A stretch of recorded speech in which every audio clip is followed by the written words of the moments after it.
Thank you. Ronnie. Happy Mother's Day. Ronnie, that's the guy. I never watched it, but I knew there was some guy. But yeah, a little bit, just a few years there. But happy Mother's Day. It's awesome to be here. I want to start this out by saying that I would be a horrible mother. And let me give you a few reasons why. Because in my house, okay, so there's 7 kids in my house. And one time, my mom, she said, I did the math. If each one of the kids comes in and asks 5 questions in an hour, that's 35 questions an hour. And so I sat there with her, and first kid comes in, hey Mom, what are we having for lunch? She tells them. They leave. Second kid comes in, hey Mom, what are we having for lunch? She tells them, and they leave. Third kid comes in, what are we having for lunch? You will find out, And then the first kid who forgets comes in and asks again, and by that time, no, but, I don't, that's a lot of patience to be a mother. That's 35, think about that, 35 questions in an hour from 7 different people. And some of them are legitimate questions, and some of them are just like, Mom, what time is it? And if you're a mom, you've heard that question. And my mom's response was, why? Do you have an appointment? Do you need to be somewhere? But yeah, I was blessed to have a good relationship with my mom, and a good relationship with my grandma, and a good relationship with my great-grandma, and all 3 of them are here today, and that's so wonderful. I know, right? But, not everyone has that. So, I'm blessed, and if you had that, you're blessed, and we need to thank God for them, and honor them, especially today. But, a lot of people love Mother's Day, that it's a time that family comes together, but then for other people it's not such a great time, that it reminds them of broken relationships or hardship or people that they lost, and so it's good and bad, that there's some aspects of it that are hard. Yeah. But, God uses motherhood to teach us about a lot of things. So I kind of want to show a couple different things in a couple different seasons, how God teaches us and shows us different things through different aspects of motherhood that are good and bad. The first one I want to talk about is God uses motherhood to teach us about patience. Now, already in the few questions that I talked about, those 35 questions, that takes a lot of patience to answer those, but there's times, it's a season of waiting, that there's seasons in motherhood of waiting, that you have to be patient, that you have to wait out. And that's hard. There's different questions like, why am I not in a relationship? Why don't I have children yet? Why doesn't my mom understand me? Why don't my kids just listen? That there's these different periods of waiting. And I kind of want to talk about a mom from the Bible who had a long period of waiting, that she had to wait for something that she really desired. And that person's Sarah, the mother who waited. So I want to look kind of through different parts here of Genesis, and it's a couple of verses here, so we'll go through them here. But the first one here is Genesis 15, chapter 3. And it says, and Abraham said, you have given me no children, so a servant in my household will be my heir, that some random guy's going to inherit all my stuff. Then the word of the Lord came to him, this man will not be your heir, but a son who is your own flesh and blood will be your heir. He took him outside and said, look up at the sky and count the stars, if indeed you can count them. Then he said to him, so shall your offspring be. So God makes this promise that, hey, you're going to have kids, and your descendants are going to outnumber the stars. And remember, too, this is back in the days before there were cities. I mean, I'm in LA, and I look up, and the star's out, but back then, you look out. I've seen in, like, Kentucky, way out in the middle of nowhere, the stars out there are just like beautiful and brilliant. There's so many of them.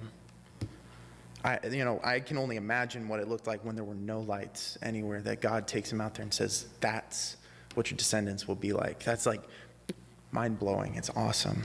So then let's continue a little further on in the story in chapter 17. It says, when Abraham was 99 years old, and for a little background, this was years later.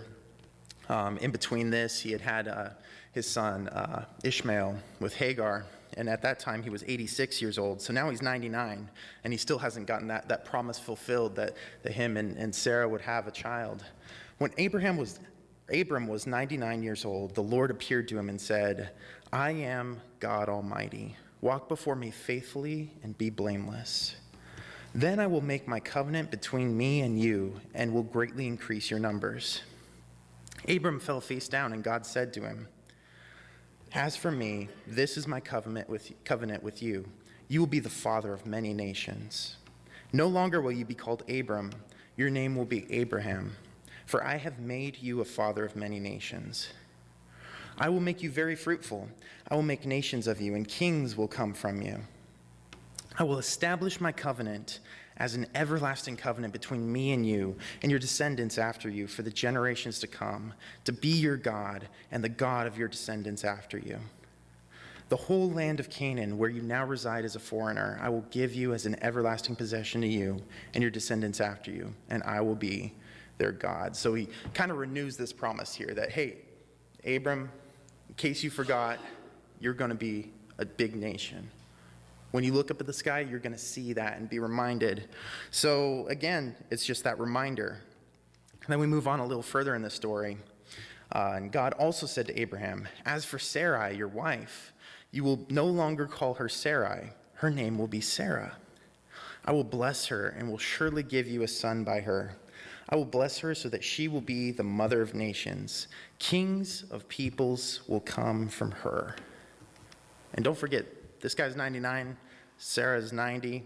Abraham fell face down. He laughed and said to himself, will a son be born unto a man 100 years old? Will Sarah bear a child at the age of 90? You know, it's a legitimate question there. It's kind of funny, though, because both Abraham and Sarah both laughed at that, which just kind of seems funny to me that, if God tells me something, I don't know if I'd be laughing, but he continues on in verse 18, and we're getting to the point here. The Lord appeared to Abraham near the great trees of Mamre, where he was sitting at the entrance of the tent in the heat of day. Abraham looked up and saw 3 men standing nearby. When he saw them, he hurried from the entrance of his tent and met them and bowed low to the ground. He said, if I have found favor in your eyes, my Lord, do not pass your servant by. Let a little water be brought, and then you may all wash your feet and rest under this tree. Let me get you something to eat so that you can be refreshed, and then go on your way now that you have come to your servant. Very well, they answered, do as you say. So Abraham hurried into the tent to Sarah. Quick, he said, get 3 seahs of the finest flour and knead it and bake it into some bread. Then he ran to the herd and selected a choice, tender calf and gave it to a servant who hurried to prepare it. He then brought some curds and milk and the calf that had been prepared and set these before them. While they ate, he stood near them under a tree. Where is your wife Sarah? They asked him. There in a tent, he said. Then one of them said, I will surely return to you about this time next year, and Sarah your wife will have a son. Now Sarah was listening in the entrance to the tent, which was behind him. Abraham and Sarah were already very old, and Sarah was past the age of childbearing. So Sarah laughed to herself as she thought, after I am worn out and my Lord is old, will I now have this pleasure? Then the Lord said to Abraham, why did Sarah laugh and say, will I really have a child now that I am old? Is there anything too hard for the Lord? I will return to you at the appointed time next year, and Sarah will have a son. Sarah was afraid, so she lied and said, I did not laugh. But he said, yes, you did laugh. It's kind of funny here because we read this as a continuous story that, this we were able to read in just the span of a couple minutes, and we think, well, how could Sarah doubt? How could Abraham laugh and doubt? It's like, God tells you something, he's going to fulfill it. But then we don't think that this is over a span of 15 plus years. And it's a lot harder to keep your eyes on God's promise and, God's word in that span of time that we think, God just promised he's going to do this. He's going to do it. But then, when we look at our lives and how the time progresses, that it's hard to wait and it's hard to trust, especially over those long periods of time. But she did wait, and God fulfilled his promise, and that she had a son, and that grew into the nation of Israel. And the descendants outnumbered the stars, that everything that God promised, everything that God said came to pass. We can rest assured that when God says something, it's going to happen. And so that's the season of waiting, that no matter what you're waiting for, no matter what you're looking forward to, no matter what time it is in your life, you can look forward to what God has promised. God has promised it, so we know that it's going to come to pass in that season of waiting. I want to take a look here at James chapter 1, verses 2 and 4. It says, "Consider it pure joy, my brothers and sisters, whenever you face trials of many kinds, because you know that the testing of your faith produces perseverance. Let perseverance finish its work, that you may be mature and complete, not lacking anything." A couple different versions translate that perseverance as patience or forbearance, that God is working in us. So we need to consider it joy. I don't want to consider it joy when I face trials. I don't want to consider it joy when I wait. I don't like to wait. I don't think anyone really likes to wait. I went to the DMV, the epitome of waiting, and I stood in line, and then I sat, and then I stood in line, and then I sat. Then I stood in line, and then I went outside after I was all done, and it was dark. We don't like to wait. We don't like to consider, I was not considering that joy. I was considering that pure torture. And a lot of times in motherhood, in being a mom, you face a lot of trials, a lot of trying of your patience. I know I did my fair share of trying of patience. My parents used to tie a balloon to my wrist because as soon as they set me down, I would run. And you got to be able to see that, balloon bouncing around there. I probably, of all of my siblings, was the most trying, I would say. And yep, they're nodding their heads. Yep. That being a mom is a trying thing. Sometimes you got to wait. Sometimes you got to, put up with me. But James here says, "Consider it pure joy, my brothers and sisters, whenever you face trials of many kinds." Consider it joy. That this season is a part of your life for a reason, that God is showing us patience, that God is teaching us forbearance, that God is teaching us perseverance, all these different things that God is showing through our mom, showing through your mom, showing through the different difficulties that you gave your mom. You can learn, wow, my mom had a lot of patience with me. I can have more patience with my kids. It's going to be trying for me, I'm sure, one day.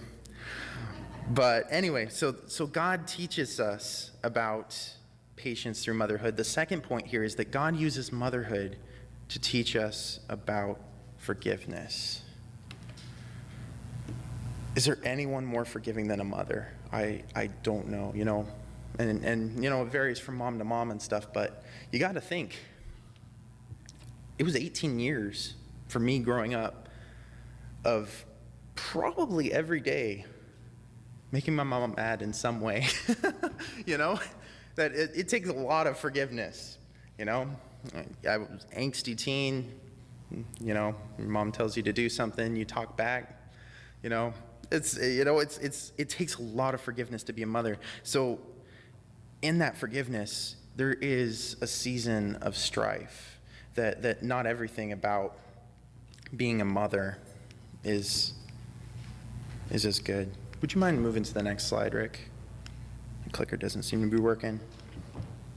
But there's a season of strife that we face, or that moms face, that families face, that not everything's always happy. Not everything's always that Proverbs 31, and that's kind of why I strayed away from Proverbs 31 today is that motherhood isn't just Proverbs 31, that everything's perfect, that they sell their wares, they get land, that everything's all awesome. There's periods of waiting, there's periods of patience, there's periods of strife in being a mom. And so we kind of want to look at all those aspects today. This next passage is from Luke chapter 15, and it's the parable of the prodigal son. And everybody's like, whoa, hold up. That is a father. This is not Father's Day. That's next month. But no, I want to focus more here on the relationship between a parent and a child and the strife that goes on here. So let's go ahead and read through this passage. It says, Jesus continued, there was a man who had 2 sons. Oops, I think it's working now. The younger one said to his father, Father, give me my share of the estate. So he divided his property between them. Now, that share of the estate, other translations translate it as my inheritance. But as Americans, as inheritance, we think, okay, we get money, maybe jewelry. That's kind of the picture that comes up in our mind. But I like this translation and how it says it, Father, give me my share of the estate. That back then, the older son would get, I think it was about like 2/3 of the estate. And the younger son would get about 1/3 of the estate, basically all the property that they had. So he's saying, give me my share of the land, the inheritance, the estate. Give it to me. And that was unheard of in those days. Like culturally, this is like shocking. That it's the equivalent of saying, I wish you were dead. Because, this estate would not be given to him until the father had passed away. That the father would keep that estate until that point. And so he's saying, I wish you were dead. I wish I had what I would have when you're gone. It's kind of like a stab in the heart, a stab in the back. It says, not long after that, the younger son got together all that he had, set off for a distant country, and there squandered his wealth in wild living. I was reading an article on this, and it says that not long after that is kind of relevant. That if indeed they divided up the land and they gave it to the son, it sounds like he would have just instantly sold it. That this would be like a big embarrassment for the family, for the parents, that this is as low as it can go. After he had spent everything, so he squandered it, he spent everything, there was a severe famine in the whole country, and he began to be in need. So he went and he hired himself out to a citizen of that country, who sent him in his fields to feed the pigs. He longed to fill his stomach with the pods that the pigs were eating, but no one gave him anything. When he came to his senses, he said, how many of my father's hired servants have food to spare, and here I am starving to death? I will set out and I will go back to my father, and I will say to him, Father, I have sinned against heaven and against you. I am no longer worthy to be called your son. Make me like one of your hired servants. So he got up and he went to his father. Can you picture this? That your kid, who you loved, comes and says, I wish that you were dead. I wish I had what was yours. Give it to me. Took it. Wasted it. Embarrassed the family. Did all these things. And what does the parent do here? It says, while he was still a long way off, his father saw him and was filled with compassion for him. He ran to his son, threw his arms around him, and kissed him. The son said to him, Father, I have sinned against heaven and against you. I am no longer worthy to be called your son. But the father said to his servants, quick, bring the best robe and put it on him. Put a ring on his finger and sandals on his feet. Bring the fattened calf and kill it. Let's have a feast and celebrate. For this son of mine was dead and is alive again. He is lost and he is found. So they began to celebrate. What I think is amazing about this is Jesus is teaching this as a picture of God's forgiveness towards us, that when we leave and we squander everything that God has given us, that he takes us back. But he does that through the eyes of a parent. And, that was the model of love that God shows for us, that love that a parent has for their child, that forgiveness that they had for their child. It's crazy. It would be really, really hard for me to forgive someone like that. That's like stab in the back after stab in the back, especially for someone who's your son, who you love, who you raised. I mean, culturally, in America, we think, oh yeah, that kid went wrong, But, this was a big, big deal there, And just thinking about it in that way, it's just crazy to me how hurtful that would be. But he forgave, and he showed this picture of forgiveness, So in our own lives, when we're going through those seasons of strife, when we're going through those seasons of stress, when those seasons of wrong, that, hey, my kid wronged me. My kid who I loved hurt me. Or reverse, my mom said those horrible things to me. Or not my mom, just so you know, she says nice things. But, that in these times that there is strife in the family, because every family has strife. That's basically the definition of the word family, that there's going to be strife. But in that even in the most hurtful situations, that we have forgiveness, that we offer forgiveness, that we show forgiveness like a parent, that prodigal parent did to their prodigal son. And let me move forward. I think I put too much in here, because we're not focusing on the older brother today. That's a later date. Spoiler alert. But in those times of stress between parents and children, or maybe you're an adult and your mom or she has a problem with you or anything, that we forgive. In Matthew 6, and this is Jesus talking, Matthew 6, chapter 14, it says, "For if you forgive other people when they sin against you, your heavenly Father will also forgive you. But if you do not forgive others your sins, your Father will not forgive your sins." Whoops. Spoiler alert. We have to offer that forgiveness. We have to give it out. Just like my mom forgave me for every single stupid little thing I did. Just like your mom forgave you for every stupid little thing that you did. That picture of that love and that forgiveness that God gave to us, that even though we threw everything that he gave us in the mud, that he forgave us and welcomed us back. You have to apply that to your relationship. Because yeah, your kids are going to get on your nerves. Yeah, your mom's going to say things that annoy you. Yeah, all those things are going to happen. Forgiveness is key in that. So in your season of strife, forgive. So we looked at a season of waiting with patience, a season of strife with forgiveness. Now we're going to look at how God uses motherhood to teach us about his love, a season of joy.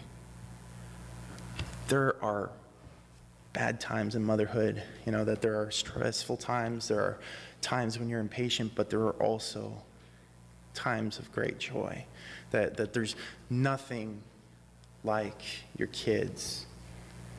There's nothing like them, that they're just everything. My parents always made us feel like we were everything to them. It really always made us feel loved. But, I kind of want to talk about different aspects of my parents, in this season of joy, that my mom, she used to come in and she would pray with us every single night. And there would be those times of joy, those times of awesomeness, when we would talk and we would pray about different people who we knew were going through hard times, and she would pray for us that we would be, me and my brothers would be good, godly men. And then there would be other times when she would come into the room and just start praying, "God, help me. Please help these boys pick up this room. I can't walk in here, and I maybe, it's not an overestimate. That was one real prayer that, there's these times, these cycles, but I always remember Mom praying with us. It was the best, that she showed us about God's love through the love that she shared for us. And then my grandma, she'll always give us this godly advice and stuff, and she calls it her 2 cents.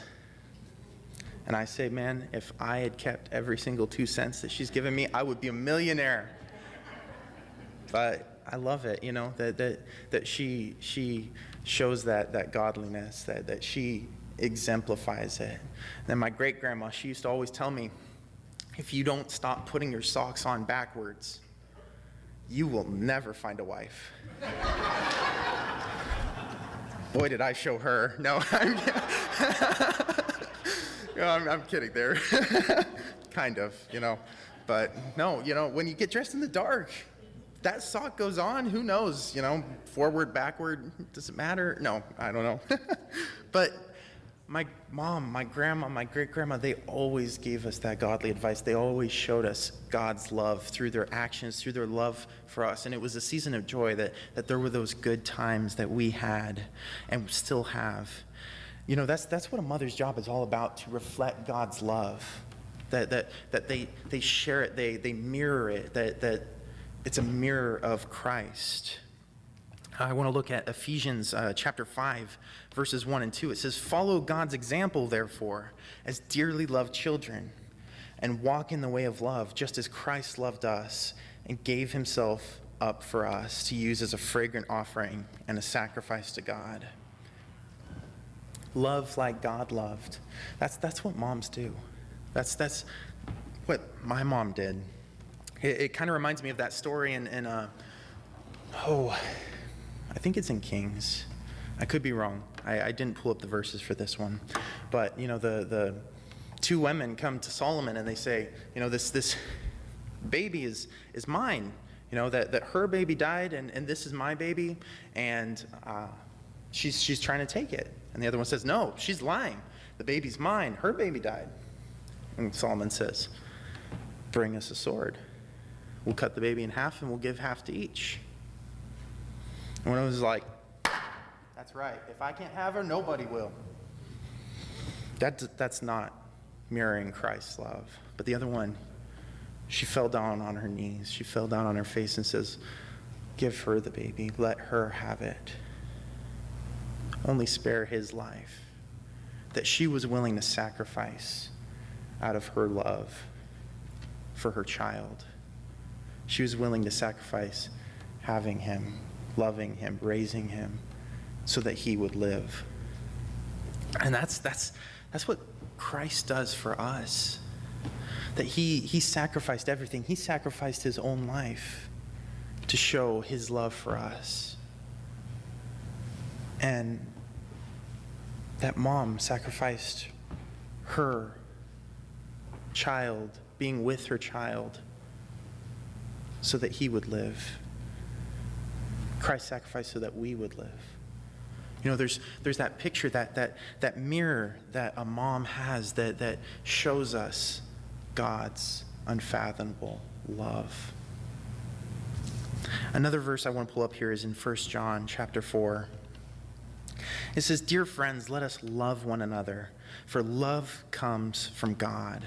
Everyone who loves has been born of God and knows God. Whoever does not love does not know God, because God is love." God is love. And he gave us our parents. He gave us different people in our lives. Even if you didn't have your mom, if you didn't have your dad, God was showing you that love. God was giving you that love because he loves you. He died for you. He sent his son, his only son, to die for you. That while moms and dads are supposed to show this love and this season of joy, we didn't all have that. And whether we did, and that pointed us to Christ, or whether we had a hole in our heart that led us to Christ. That good or bad, in all these seasons, everything, God uses motherhood to show us that we need him. Because we need him. We need him. We need him more than we need our mom. We need him more than we need our dad. We need him more than we need anything. And my parents giving the loving examples that they did, they showed me that I want to be like them, and I want to be like them as they are like Christ. And if you didn't have that Christ is there, that God is there to fill that hole, to fill that void. I love what C.S. Lewis said, and I've probably quoted this a million times, but there's a God-shaped hole in everyone's heart. You know, and a mom can't fill it. She can show you who can. She can mirror that love of who can, because God is love. But she can't fill it. Only Christ can fill it. Christ is the only one. And so everything that's good about mothers, you know, even if you didn't have the best, everything that was good about her, everything that was lovely, everything that was true, everything that was pure, all those things point to Christ. So in today, I want to leave you guys with, think about your mom, you know, and where she failed, forgive her. And where there was times of waiting, have patience with her. And seasons of joy, be glad with her. And in reverse, you know, with your kids in times when they're difficult, have patience. In times when they wrong, forgive.